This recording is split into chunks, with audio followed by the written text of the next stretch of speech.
నమస్తే everyone, welcome to సంకల్ప యోగాలయ. స్త్రీ అంటే కేవలం సౌందర్యం కాదు కదా. స్త్రీ అంటే శక్తి, తల్లిలా స్నేహం, అమ్మవారులా అపరబలం. నవరాత్రి అంటే మహిషాసురుని చంపే శక్తి రూపిణి దుర్గాదేవి గురించి.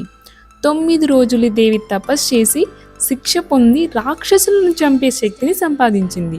ఈ 9 రోజులు మనం అమ్మవారి రూపాలు ఆరాధించి మనలో ఉన్న తమస్సుని తొలగించి ఆదిశక్తిని గుర్తించుకునే సమయం.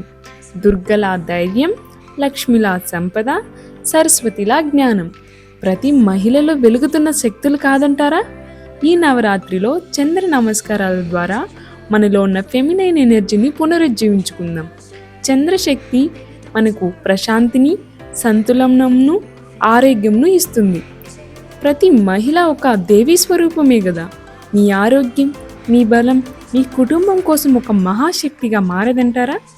ఆలోచించండి. అందరికీ దసరా శుభాకాంక్షలు. Thank you.